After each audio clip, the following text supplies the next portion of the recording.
शरीर मंत्रों से नहीं,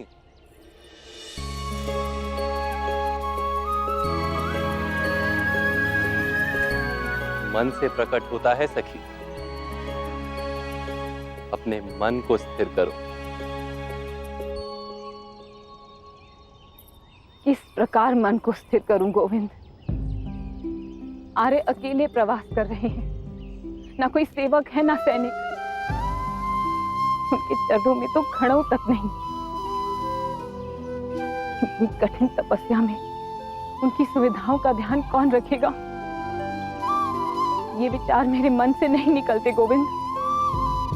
चिंता ही प्रेम का सबसे स्पष्ट रूप है सखी। तुम्हें अर्जुन की चिंता है, इसमें कोई आश्चर्य नहीं। किंतु जब मैं आर्यपुत्र अर्जुन के विषय में विचार करती हूँ तो मुझे ऐसा प्रतीत होता है कि मैं अपने अन्य पतियों के साथ अन्याय कर रही हूँ।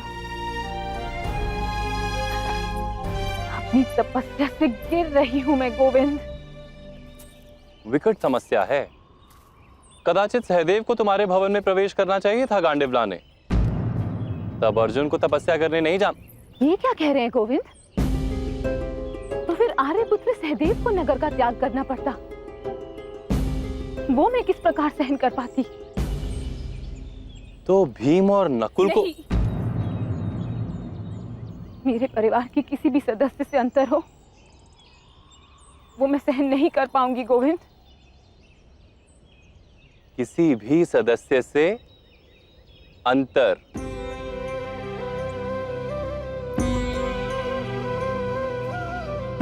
अंतर शब्द के दो अर्थ सखी। एक तो दूरी और दूसरा हृदय। हृदय अर्थात दो मनुष्यों के बीच का अंतर कोसों में नहीं नापा जाता, मन की भावनाओं से नापा जाता है। तुम अपने मन को स्थिर करो सखी। तुम किसी के साथ कोई अन्याय नहीं कर रही हो। तुम्हारे हृदय में पांचों पांडवों के लिए एक समान प्रेम है। अर्जुन की तपस्या का लाभ केवल अर्जुन को ही नहीं होगा, समस्त कुरु वंश को होगा सखी। तुम्हें धैर्य रखना होगा।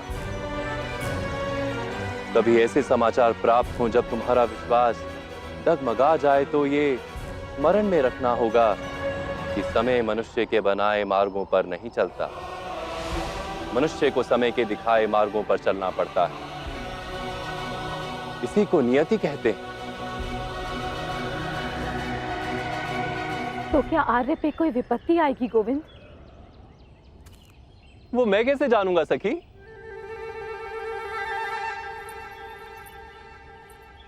आप तो भविष्य जान लेते हैं गोविंद।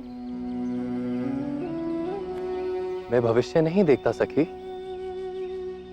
मैं मनुष्य को देखता हूं, मनुष्य के स्वभाव को समझता हूं। मनुष्य का स्वभाव ही उसका भविष्य बनाता है। इसी कारण कुछ सीमा तक मैं उसका भविष्य देख पाता हूं। मैं नहीं जानता कि अर्जुन पर कोई विपत्ति आएगी या नहीं,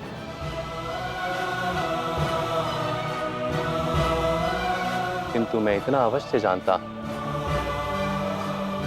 कि वो विपत्ति को भी अवसर बना लेगा।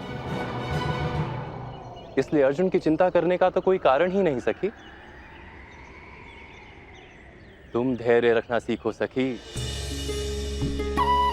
किस प्रकार धैर्य रखूं गोविंद?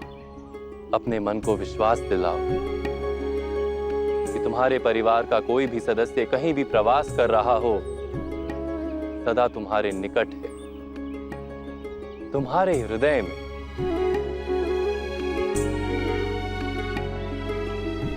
फिर जल में छवि दिखाई देती है सखी। मन को स्थिर करोगी तो वहां अर्जुन अवश्य दिखाई देगा।